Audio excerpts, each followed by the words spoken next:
are on day 7 of 40 Days of Prayer for Business Breakthrough. Kind of going through the book Circle Maker by Mark Batterson. And today he talks about putting on waders. So he starts off telling this amazing story about a church in Mississippi.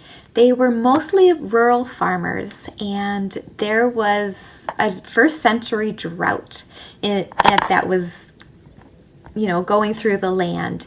And again, the people of the town, they had come together at the church and they were going to have a prayer meeting. They needed prayer to have rain in Mississippi for their crops. And so one of the old farmers came and he had waders on. And I love that story because it shows that he was expecting it. And what he said at that point, I need to find it here, sorry. Quick. Okay. Was that he didn't want to get wet on the way home. So he went to the prayer meeting fully expecting to pray for rain, and then he didn't want to get wet on the way home. And I just thought that was so amazing, because if we genuinely believe that God is going to answer our prayers, isn't that exactly what we would wear if we were thinking that he's going to answer our prayer for rain? Of course, we don't want to get wet. So why not be dressing for a miracle in our life, in our business? And God is so honored when we act as if he's going to answer our prayers. Acting as if means that we are acting on our prayers. So after hitting our knees, we can take a small step of faith, and those small steps of faith often lead to giant leaps. Like Noah, who at the time when there was not even rain ever, it had never rained once when he was building the ark, he kept hammering at the dream that God had given him, being obedient to what God asked him to do, no matter how crazy everyone else thought he was. And sometimes we just need to have that show of faith to show God that we're serious. So we don't want to just pray about our dreams. We actually need to act on it too. Acting as if God is going to deliver his promise. And maybe it's time to put on your own waders, whatever that looks like to you, and act as if God is going to answer. So this isn't some kind of name it, claim it scheme. If it's not the will of God and it's not going to bring him glory, then it's a waste of time and energy and money.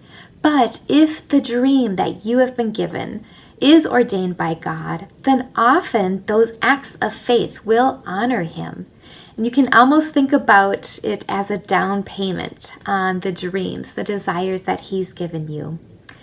Signs following. The last 2 words of Mark's gospel says signs following. We wish it said signs preceding, right? We want God to go first. We want him to pave the way, to be parting the waters, so that we don't need to exercise the faith at all. But honestly, that is completely backwards as to how we need to be in our life as women, as mothers, sisters, business owners. And if we want to see God move, then we need to make a move too.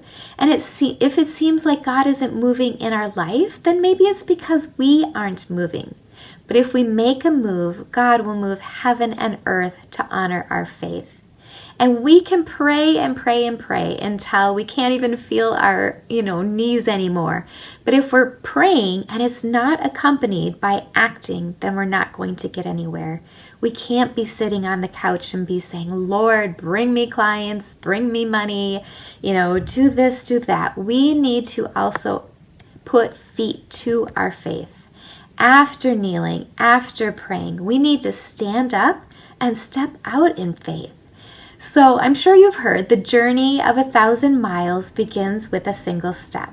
And oh my gosh, I use this all the time for myself, for my clients, just take the next right step. And that first step, though, is sometimes always the hardest. It may seem like the longest, the biggest one, and will most of the time feel the most awkward. But if we step out in faith, then signs will follow. and God will bless us with an avalanche that will overwhelm us. So another example of this from the Bible is when the Israelites were on the verge of entering the Promised Land, and they were standing on the east side of the Jordan River, and about 200 feet on the other side is where they wanted to be. And God commanded the priests to step into the river. And it's one of the most counterintuitive commands in Scripture.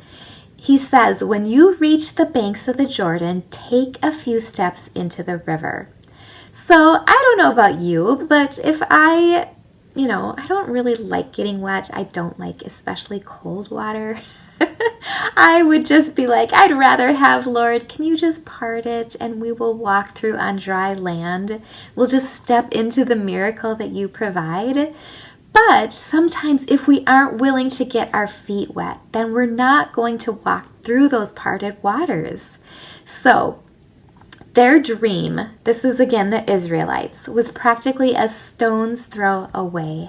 And if the priests hadn't stepped into the river, they may have spent the rest of their life on the east side, just being so close to the Promised Land but never actually making it there. And that's where so many of us spend our lives, is we can see it. We feel so close and we're like, it's just right over there. But we're waiting for God to part the river, while God is waiting for us to get our feet wet, to step into the river. And we'll never see God part the Jordan River in our life, in our business, if our feet are firmly planted on dry ground and afraid to get wet. But if we step into the river, then God will part it. So, going to leave you today with, if you want to see God move, then we also need to make a move. So again, be praying those bold prayers, but don't forget to take action with it. Don't get overwhelmed. Don't overthink it. Again, what is the next right step in my business, to my calling, whatever God is calling you to do? And just do that today. All right, guys, thanks for being here. Love you. Let me know what your next right step is so I can be praying for you. Take care, and I'll see you tomorrow.